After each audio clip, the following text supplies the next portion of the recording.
I wasn't looking for God when what happened to me happened to me. I was a very, looking back, sinful person. I was addicted to drugs. I was addicted to alcohol. You put the category out there, I was the negative of it. I was living for myself, and that was about it.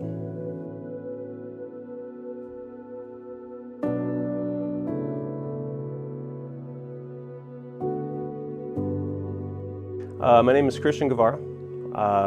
I have been coming to Spring Lake now for a little over a year and a half. I was sitting at work one day, and this was a couple days after Israel was attacked by Hamas, and I was just scrolling through news feeds. I was looking at the carnage, and I felt this presence just come over me.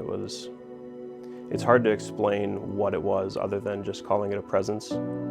When this happened, I stood up because I was kind of scared. Maybe I was having like some kind of cardiac event or some kind of medical issue.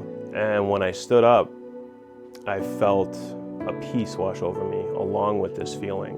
And that peace turned into like a warm, loving feeling. I thought to myself, this must be God. This must be Jesus. When I came to that conclusion, my life just radically changed.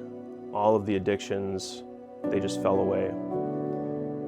And it wasn't because I told myself that I'm a Christian now and this is how Christians should act. It was just like I was released from those things that were holding me back or were causing me this way of life, I guess. I didn't want to just start going to church and say that I was a Christian because I had this experience and that was it. I had no other evidence to back up my story, so I looked into Christianity, I looked into the Bible. I was shocked at the well of evidence that is there for Jesus, that is there for the story of the Bible. And I knew that I just had to tell as many people as I could, so I started evangelizing. I started going places where I knew there'd be a lot of people, and I just started conducting interviews, I called them. And I would ask a couple of just general questions and then get to the gospel, and I would tell them about Jesus and I would share my testimony. And I felt like it was very important to tell people because I wasn't always this way, and I was on a really dark path that I had no idea I was on.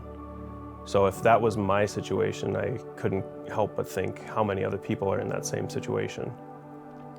My evangelism kind of took off on Baird Creek Trail, to be specific. I didn't intend to start doing it that day. There was no plan. I got there and I kind of felt called to, if you will. There was a gentleman who was sitting right at the trailhead, so I chatted with him and I shared the gospel with him. Shortly after that, when I was on that same walk, this woman who was walking towards me, I just felt called to speak to her.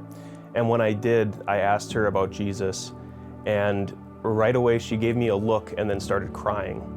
And I worried that I had said something wrong or I had offended her, but she had told me then that she had just started going to this church and she was calling out to God in her own way.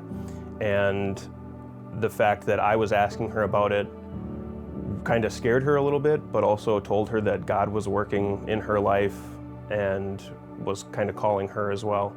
And I embraced her and I hugged her, and she cried for a little bit, and then I prayed for her, and it was a really beautiful moment. Now, that being said, it hasn't been all easy. I've had people in my life who really bucked this, who enjoyed things the way they were as far as my life was. I've had really hard conversations with people that brought me to tears, and I spent a lot of nights crying out to God, literally and spiritually. And I've had to fight for my faith.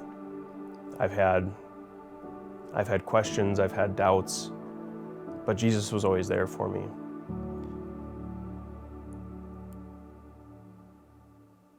He's always there for all of us.